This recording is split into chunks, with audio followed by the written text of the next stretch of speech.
to Expanding Your Faith, a podcast that tackles modern-day issues with a focus on spirituality, with Bishop Greer Godsey, Reverend Marc Trim, Father Matt Schnabel, and Bishop Ben Williams.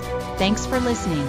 Take a breath, open your heart, and let's expand your faith together.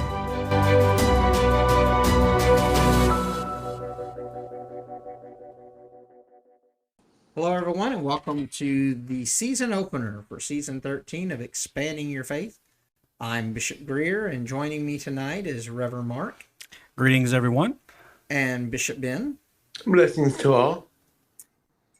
Tonight we've got a great opener. This was Reverend Marc's suggestion for a topic tonight, and that is the state of the American church, and basically, how we can kind of change that status, change that state with our actions this year. So I thought it was a great topic, and so we're going to run with that tonight. When we say the American church, we mean the public's relationship to Christianity, identity plus practice, and local congregational life, attendance, or discipleship, and trust. So we're going to be looking at some statistics. We're going to be looking at some data about what the trend is in the American church, as well as kind of some practical points that we've all lived as pastors in our various congregations over the past year and the past several years, moving into 26 now. So that is where we're going to start. We're not measuring God's faithfulness with statistics. We're measuring our mission field. I like that quote.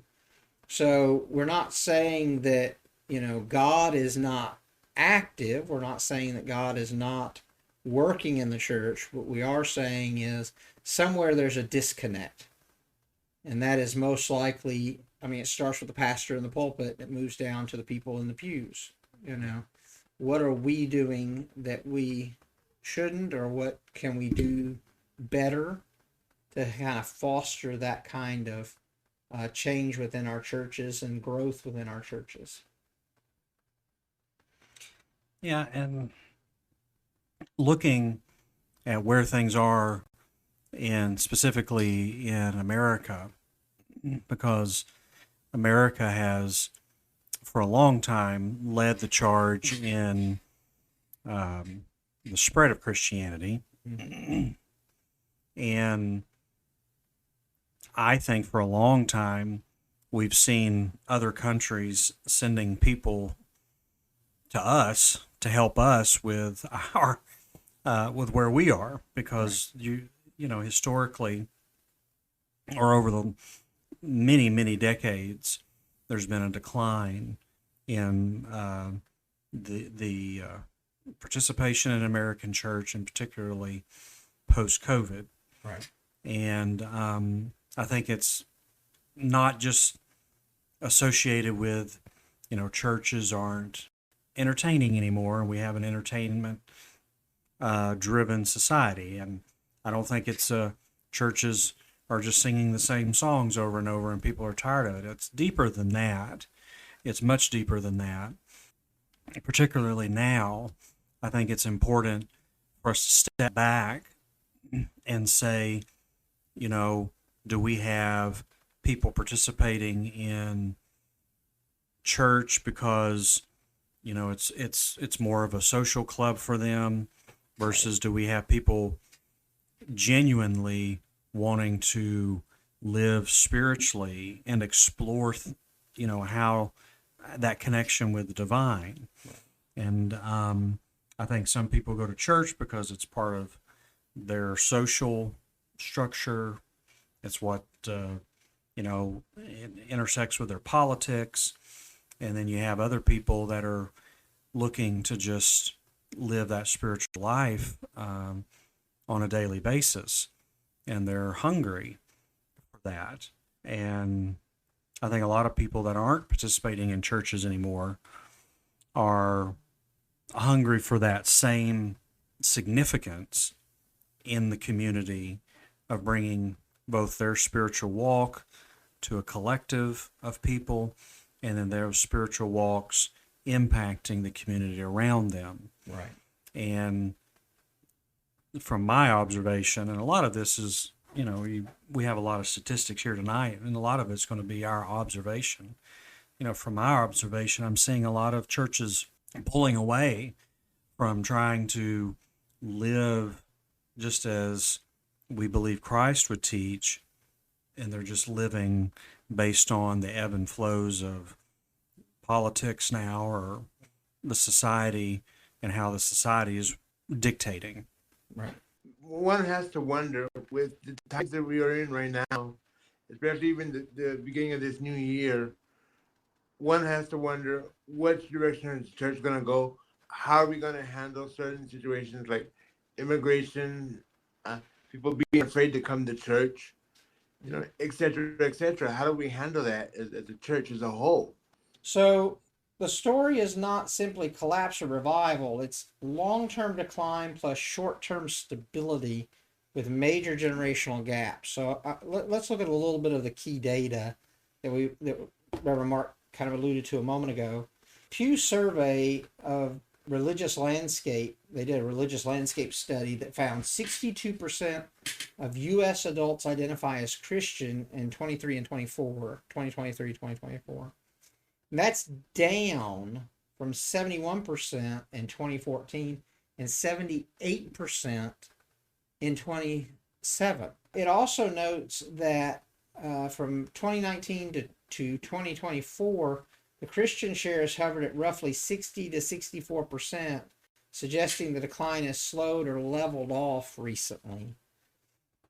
And then Pew also reported that religiously unaffiliated, or those that consider themselves not any kind of faith, are 29% in 2023 and 2024 after years of growth, now seeming to stabilize as well. A lot of people still identify as Christian, but for some reason, we're not seeing that translate into people in the church. And I think that a lot of that begins with the fact that a lot of people are seeing themselves as spiritual versus religious, and they feel that spirituality gives them the ability to basically, find God in their own way outside of organized religion or outside of, the church pew. I think some of it has to do with, church being readily available online. Right. And so some of that, is going to play a part, but not all of it, of course. And you have, historically, the church runs behind social trends and runs behind in being innovative, because the church gets very stagnant. We get stuck in our ways. We do the same things over and over again, and that translates into just about everything we do. We just keep doing the same thing over and over again. And I think I was telling our leaders today at church that when we see growth, we can't become complacent. We have to ask ourselves, how can we become even sharper in our focus and even better in our delivery and what we're doing? And I think the dynamics of the church has changed so much post-COVID, and a lot of churches are trying to, they went back to doing the same thing over and over again instead of embracing a hybrid. Some churches, they did hybrid worship where, they had very few people in service, and they broadcast their service. We did that. We social distance in the sanctuary, and it was the best we could do. We maintained our people, and then when everybody came back, or some people came back, folks stopped doing the hybrid worship because they were like, "Wow, we need everybody in the pews." And well, it's true, but you also have to ask yourself, how do we come along and become innovative to where we're embracing both, or we're because you have people I think ultimately the church needs to be physically together. I think the church has to be in a place to where we actually are together. Right. But at the same time, why deny people the opportunity to, one, get to know who you are through online broadcast? Two, you have people that aren't able to physically make it. Why would you deny them spiritual nourishment? Right. And then three, you're getting your name out there. People that are traumatized from religion and they're trying to find that connection and getting into the right place, you're giving them the opportunity to see that you're not a psycho Right. congregation. Right. And so stepping back and realizing that while we may have leveled off, we're also not, some groups aren't increasing. And, we've been blessed that we've been able to grow, but I think that's due to some other dynamics of things going on. Certainly. So you have to back off and say, okay, what happened in, when I first started pastoring, the way you grow a church and the way you do now is totally different. There's some elements that are the same, and there's certain key things that are the same, but there's your approach. You have to realize, what's the old adage? Know your audience. Know Right. those. Try to understand those people that are assigned to you and that are coming into your doors or your broadcasts. Right. I was gonna caveat and go back a little bit to where you were discussing about people being being spiritual, and what Reverend Mark said about people being hurt by religious trauma. We have a case in point right now that's occurring religious trauma right now. There's a Baptist church out there protesting the monks walking for peace. Right. What is there to protest with that? Right. I consider that religious trauma. So people see that and then they wonder, do I really want to go to church? Do I Right. want to sit in a pew? So they have that view of, should I become religious or just stay spiritual? They have that whole dilemma. And it's up to us to see how we can fix that dilemma. Right. And even though the numbers have kind of leveled off and they're not falling anymore, a lot of leaders still feel very strained, very stressed by the fact that a lot of churches are not making forward progress. Mm-hmm. And in some cases, some of them are actually losing members still. MCC is a great example of growth that's occurring, but in a lot of the mainstream churches, Roman Catholic and Episcopalian and Southern Baptist, are seeing still declines. And that stress and strain is really beginning to show amongst the ministers in those denominations. Yeah. Because they're really feeling that pinch, that crunch.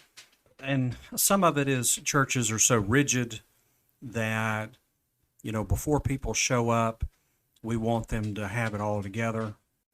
Before folks walk in the door, we want them believing like we're believing so that it's easy. And that's just not how church, and that's not how a spiritual community functions. Jesus's ministry, he specifically said, is to the broken. I didn't come to those that were healed and whole. Right. I come to the broken. And so it's important for us to remember that we're going to get people that are traumatized, that are wounded. We're going to get people that have been severely hurt by other churches and ministers. And it's, that's part of our assignment. It would be great if we all believed, the same, but that would also be boring. Right. But here we are, and we have to understand that maintaining is a recipe for a disaster in in our society, because our society and our group, we're looking to they're always looking for something that's impactful. Right. People are looking for something that's going to actually touch lives and minister to hearts. They're not interested in, the latest songs and the entertainment factor. I mean, that's great, and it's not necessarily evil in of itself, but folks are really looking for that genuine connection, both to God and to the children of God. Right. Because we're all designed for relationships. We're all built for that. Right. And society as a whole, you're seeing less and less of interaction because everybody's glued to a device, and they're sitting there. I believe we have this craving for human connection. Right. And I think that's a big part of our issue. That's what people are looking for, but they're also looking for that to be a safe harbor, not a dangerous place. If you go into that church, you make that human connection, it's okay to say, I have doubts. And I think a lot of churches don't encourage that. And so that's a whole nother bag of discussion. And so churches, they don't read the room of their surroundings. They don't read what's going on around them, and they're so slow to innovate, and they're so slow to address the problems. And of course, most pastors think that they know everything, so that causes a mess too. Exactly. There's also this difference between affiliation and practice. So how people affiliate is basically, I'm Southern Baptist, or I'm just plain Christian, or I'm Roman Catholic. That's an affiliation. Practice is more about what they do on a daily basis, their attendance, their prayer life, how important their faith is in a day-to-day situation.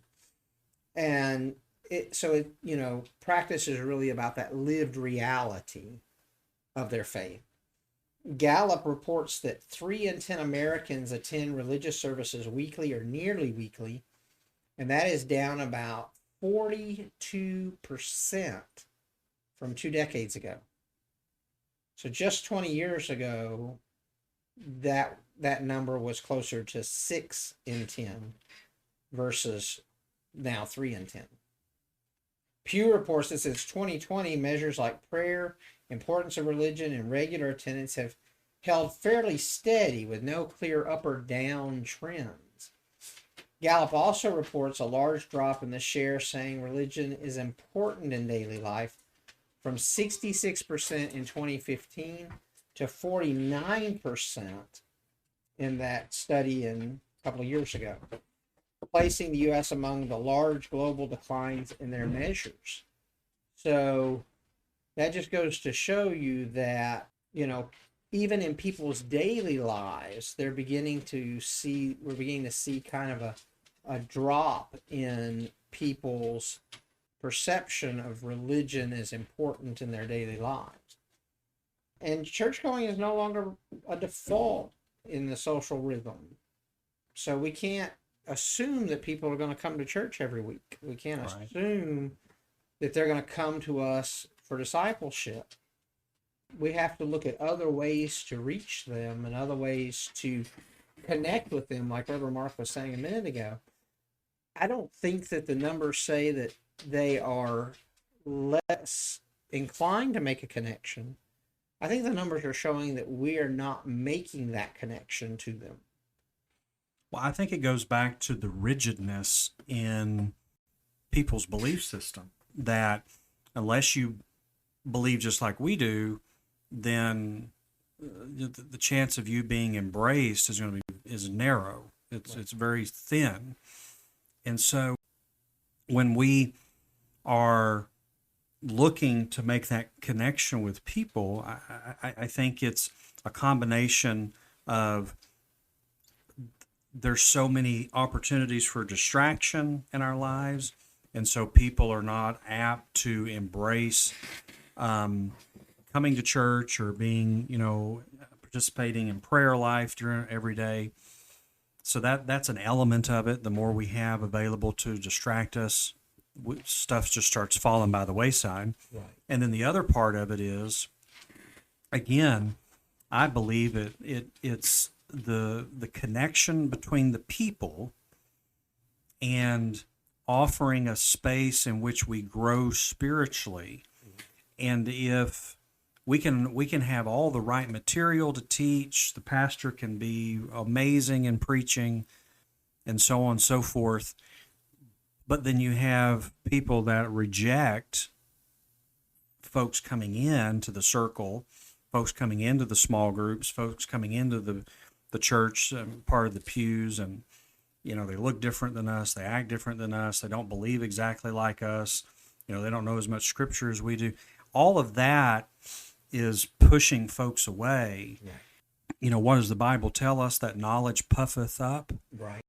And what happens is when we begin to grow in our spiritual walk, we have to remain humble, because when we grow in our knowledge of what we've learned through God, what God's taught us, we can't become that evil pride where, well, I know more and I know Jesus and I know the way. And I think as a whole, that's what you're seeing in the demeanor of some of these mega churches and some of these charismatic churches. And I came out of the charismatic Pentecostal background. And so I get it that when these people, they start to grow in their spiritual walk, there's an arrogance and there's a pride, and that's the evil pride. That's that pride of, I know something better than you do, that kick in. And I've watched it for years. The more people grow and they know things, the haughtier they get, the stuck up they get, oh, well, you don't know like I know type of a thing. And that's why we're to remain humble even as we grow. Okay. Even in spiritual we have to be graceful and merciful. Let your walk be tempered with salt. Let your walk be tempered with humility. Because at one point we didn't have answers, or we didn't know. Mm-hmm. And then people that come along and they ask us basic questions, people come to our church and they're like, well, I don't understand why you celebrate communion. You can't laugh at that. Mm-hmm. You can't look at them like, how dare you ask that type of question? That's a moment to be merciful and graceful. Right. That's a moment to, it sounds cliche-ish to opportunity for them to grow, but you have churches that do that. What do you mean you don't understand about communion? What do you mean you don't understand about, and you start listing these practices. Right. And if at the end of the day, if people do not feel that the space that they're coming to is sacred or safe, they're not going to keep coming back. Yeah. Because, you can embrace at least some safety sitting on the couch at home. Right. Well, and especially with all the virtual services out there, you can sit on your couch in your underwear and watch and be comfortable. Pet your kitty cat and be done. That's right. Or in y'all's cases, multiple cats. Multiple cats, that's right. Bishop Ben, so how do we begin developing discipleship for lower frequency attendance? Well, that's a very good question, and one has to really think about what kind of service are you providing? Are you providing a conservative worship experience, or are you providing a progressive experience? Right. I think right now, one in the society we're in now, a lot of the churches are split between progressive or conservative. I think that the congregation needs to find, and the pastor itself has to find the medium ground of what's working for the church. Right. And if you're progressive, you're progressive. If you're conservative, you're conservative. Now, I don't really know what the numbers are as far as progressive or conservative, because I haven't done the research on numbers, but I like to think that there's more conservative than progressive right now because of the current situation we're in. Right. If that makes sense. Certainly. Are you referring to conservative progressive as traditional versus modern? Or are you talking conservative progressive versus political stance? No. As traditional services as organ and hymns or banded praise teams and bands. I gotcha. Yeah. Right. Because it's here in Houston, I get the question all the time: what kind of music do you provide in your church? Are you contemporary? Are you conservative? Or what are you? Okay. Right. And it seems like a lot of people don't want to attend because I don't have that kind of worship service with music and all the fancy bells and whistles.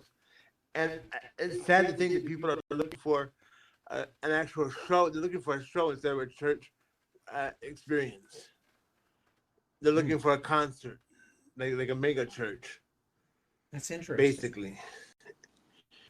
I think some of that dynamic, for a long time, I would definitely agree with that. I definitely would agree that you have a group of people that are trying to be entertained. But I think we're at a place where, specifically in America, that they're just desperate for genuine worship. They're desperate for that people aren't fake, that people aren't two-faced, that people aren't bigoted, racist. Homophobic. I think you have a lot of people that are just looking for folks that are going to act like Jesus. And I think there's probably still a good bit of the element of what you're talking about with wanting a show. But I think we're so past that, with some folks, because they're just like, we just want to, a lot of the younger people that are coming to our church now are stating we just want to be able to find the real Jesus. We want to be able to find the realness. And there's an element to, knowing your audience. And there's some churches that will embrace a hybrid service, and there's some churches that only can do modern. There's some churches that can only do traditional. Right. And you got to know your people, and you got to know your congregation, because I think we're past the days of blanket uniform. This is how you grow your church. Right. Well, and one of our users, Darren, pointed out that Joel Osteen's church just recently announced that they have seen a decline by 16,000 members. Yeah. In attendance. And so I think that goes to your point, because that kind of worship and that kind of experience feels very disconnected, very not authentic. Yeah. And so people are beginning to, those types of churches are beginning to hemorrhage people because that's not what they're looking for. They're looking for something that's more that they can connect with. And you've heard this term, deconstruction. Right. There is, in our generation, because we're not that far apart. Right. In our generation and a little bit younger, we were raised heavily in a lot of the charismatic movement. Right. And the birth of those mega churches between the 80s and so forth. And in the, up to about 2007 or so. And a lot of that group, you're finding there's a huge amount of deconstruction. Yes, and they're asking a lot of questions going, is this legit? Is this meaningful? Is this what we've been taught? Is this accurate? And you're seeing a lot of these people, especially the prosperity gospel that is being taught in some of these big churches, and they're sick of it because all they're seeing is marble countertops and these elaborate productions for Christmas. While they're great, they're asking questions. Are we feeding people? Are we helping the widows? Are we Are we making an impact? You know, mental health is a huge issue in our nation right now. What are we doing in that avenue and in that area of need? And so I think you got a lot of those people that, you know, our age group should be the driving force right now behind most churches. And a lot of them are deconstructing or have been deconstructing. You know, it hit me hard about 15 years ago. Right. And so there was a lot of stuff that I was like, this is not right. This is not gospel. So I think you have a lot of those churches that are seeing those declines because they're asking, okay, what are we actually doing? And I think that a lot of young people, nice segue here, a lot of young people are the ones asking that big question now too. They haven't even gotten to the point of deconstruction yet, but they have begun asking the question of what are we doing here? And the evidence shows that young people had an increase in attendance recently, but they view themselves as less religious than older people. Mm-hmm. And they're actually sitting there asking these types of questions of what are we doing to help people? What are we doing to stand up for the rights of others and to bring justice to our world? Barna reports that millennials and Gen Zs are driving a resurgence in weekly attendance among churchgoers. Typical Gen Z churchgoers actually attend almost 2 weekends a month, and millennials just slightly less than that. It's actually 1.9 weekends a month. Millennials 1.8, and church adults 1.6 overall. Young adults tend to remain less religious than older adults, but Pew also notes that switching still nets out of Christianity rather than into it, even while some small subgroups, subtrends get media attention. So, in my opinion, the younger generation is actually looking for Jesus. They're looking for meaning and purpose. They're looking for belonging. The question is, do they trust the church to offer it? Right. And I think that, you know, for some young people, they're finding these churches that are actually making those connections, Right. helping them make an authentic relationship with Jesus versus the glitz and glamour type thing. And I think that that's, you know, helping fuel some of that stability, at least in the numbers. And we've got to get out of making everybody jump through hoops to come up to the level of where we are before they can participate or being involved. And, you know, I'm not advocating we turn people loose that don't know what they're talking about, but we've got to get people plugged in and a part of the community. I think a lot of times we've developed systems and ideas when people show up and they become a part of the church, that they have to go through this series of boot camp-esque trainings and situations and go for, and it's like, so these people that are coming now are so hungry and ready to be a part of the community that we've got to be very quick to plug them in some form or fashion, to allow them to let their gifts be made known. That's a big part, and so on and so forth. And so, I mean, it's quite a challenge when you know, especially if you go from having need, and then you have folks show up and you're trying to put them all to work. It's simultaneous. That's always a challenge, but we've got to get out of this having just the elite involved in the church and utilizing everybody that God sends us, because they see all that out in the world. You know, only the elites are able to succeed. Only people with, you know, this or that can succeed. And in God's house, it's all about community. Yes, it is. It's all about the whole family coming together and belonging.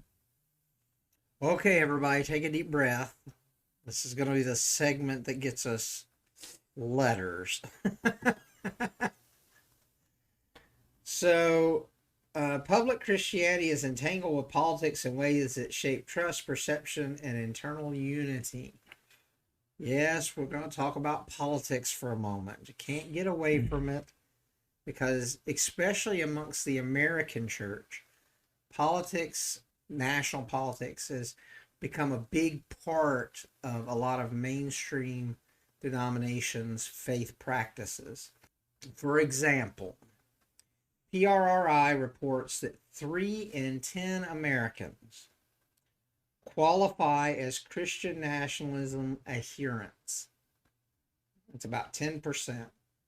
Or sympathizers, 20%, in their typology. That's rough. That's a lot, really. PRRI reports strong correlation with attendance among those who attend weekly or more. 51% qualify as adherents or sympathizers versus 18% among those who seldom or never attend.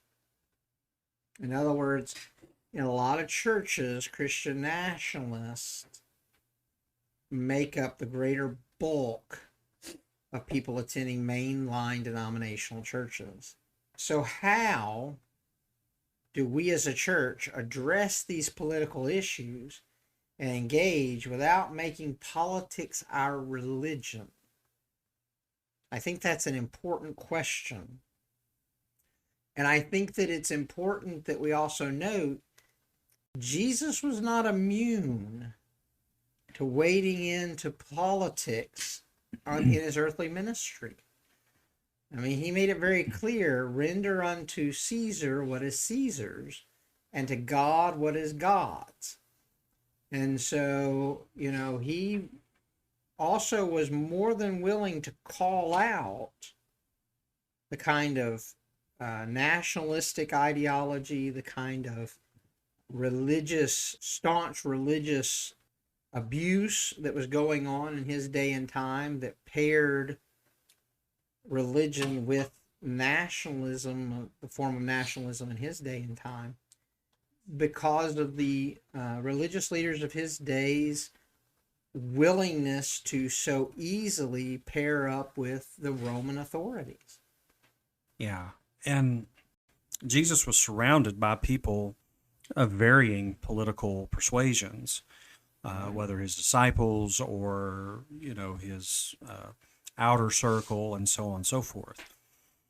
And so he was definitely willing to wade into it. He was definitely willing to step back and deal with hard issues, particularly and strongest with the religious groups that were, there and that were among him. His harshest language was always towards, those that should know better, right? Religious leaders and so forth. But he also opened up his heart towards the religious leaders that genuinely wanted to know things. He always interacted with them. While he waded into it and he wasn't shy about calling out injustice, he also wasn't flipping tables every single day. That's right. And so I think we have to embrace the fact that there's a time and place for all types of communication. There are moments where we do need to be flipping tables, but there's also moments that we've got to be graceful and relay the Beatitudes. Right. And so most of what he was doing was challenging the mindset of, that God's message is for only one group of people. Right. Because he was often in groups of mixed and diverse races, sharing the good news, sharing love, and teaching about how we're to minister to the least of these. And so he didn't only heal people that were of his faith. He went about doing good for all. He told his disciples to go into all of the world. And some people want to argue that it was just the known world. Okay, whatever. But I think we have to be strategic, and we have to not wade into it just for wading into its sake. Right. I think we have to, because then we just become background noise. Mm-hmm. Several people were talking today in our leadership roundtable where they were talking, the topic of politics came up, and most everyone that was there was like, we come to church to escape politics because we're surrounded by it. But and the caveat was that doesn't mean that we don't look for answers to the problems, which is what we're supposed to be doing, is providing those answers and the way of life of love that navigates through this mess. Whether we're dealing with a political upheaval, or we're dealing with an epidemic, or we're dealing with pandemics, or we're dealing with people falling away. What is love teaching us to do in those scenarios and in those moments? What did Christ teach us to do in those moments with those type of situations? When someone's sick, he prayed for them to be healed. When it was a political situation, he spoke justly and told us how to live justly and what the way of righteousness and love would do. That's right. I mean, make no mistake, he was killed over politics. Right.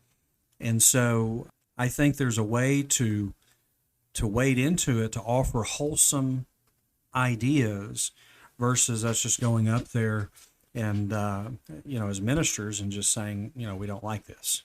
Well, that's great, because probably most of the people in our congregation don't like this either. Right. But, at the end of the day, are we pointing folks to love and to Christ? So, Bishop Ben, how do we as leaders set that tone in pulpits and small groups with our membership, that tone of more of the fruits of the Spirit and less of outrage? I've been questioning that myself, because you have to have that fine balance of, do you do politics in the pulpit, or do you teach what Jesus is teaching in the pulpit? I think, like Brother Marc said, it's a fine line between politics and preaching what Jesus wants us to preach in the Gospels and the readings. Right. Now, the other question it brings to mind as a leader like me and you and Reverend Marc, do we just do from the Bible, or do we do sermon series, or how do we tailor our teachings to the congregation to help teach the congregation in the manner that they need to be fed, right, spiritually and physically? How do we handle that? Do we do one day at a time, sermon series? It's a fine line, and I guess it's up to, for like me, it's up to I see how the congregation reacts, and I use the readings, but I also let the Holy Spirit guide me in my sermons and my homilies. Right. Because I notice when I plan them out, it doesn't always work out that way. It always ends up changing anyways. Right. So this is kind of our sorting moment in the church. The cultural default faith is shrinking. Intentional faith can certainly deepen. So one of the things that we have to focus on as clergy, as people in church, is this non-anxious presence. Prayer, repentance, steady worship, this kind of idea of making an authentic connection to the divine versus just being there to be preached at. And that tone starts with us in the pulpit. We have to be the ones to set that tone for our congregations. And that's not just in what we say.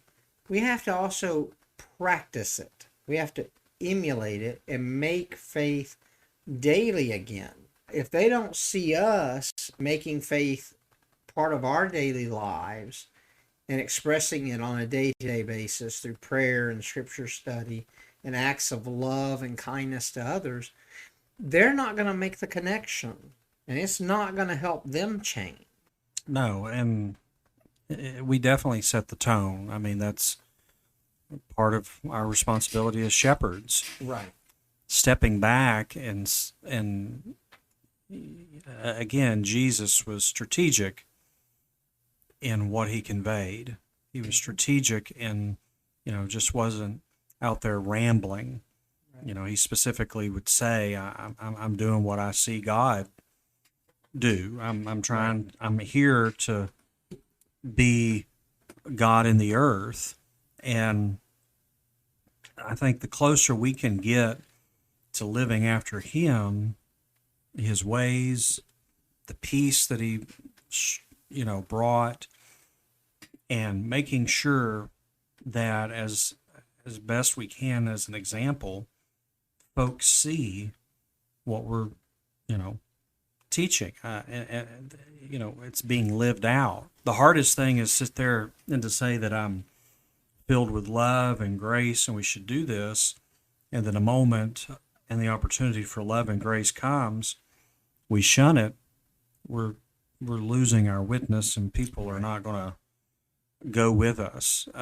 And words are very powerful.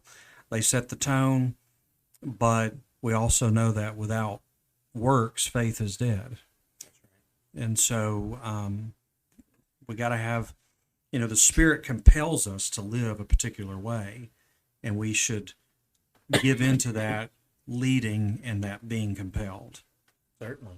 Well, and part of what we have to do is rebuild trust and transparency, integrity, accountability, and care for the wounded. Yeah. And create those belonging pathways. We need to invite people to small groups and service over the next several weeks. Invite them to come and be a part of something more authentic. Yeah. The church has often been strongest when it isn't the cultural default, when it had to be authentically Christian. And that's where we stand today, and that's where the American church needs to begin to focus, is being authentically Christian. Well, I want to thank Reverend Marc and Bishop Ben for being here tonight and part of our panel, and of course, all of our wonderful viewers and listeners for joining us for this season opener of season 13. We're going to have a lot more exciting things coming up in season 13. I've got a couple of guests that are going to join us throughout the season to talk about some exciting things that are going on in the church and exciting ways that we can better serve those around us who are in need of service, care, and compassion, especially as things are kind of bleak in the world sometimes. So we're going to have a lot of hopeful discussions this season, I hope. So thank you all for joining us. And as always, you can find us on Facebook at Expanding Your Faith. We're also on TikTok as well. You can always send us your suggestions on Facebook or TikTok for topics you would like to hear or see in the upcoming seasons. And as always, we hope that you will join us next Saturday when we once again attempt to expand your faith. God bless. Thanks for spending this time with us on Expanding Your Faith. If today's conversation encouraged you, share the episode. It helps more people find the show. You can listen wherever you get your podcasts, and you can also find us online at pod.myocci.social and ourstfrancis.org. Follow us on Facebook at Expanding Your Faith. Our producer is Bishop Ben Williams. Expanding Your Faith is an outreach ministry of St. Francis Parish and Outreach in Augusta, Georgia, produced in cooperation with the Metropolitan Community Church of Our Redeemer in Augusta, Georgia. Until next time, keep expanding your faith.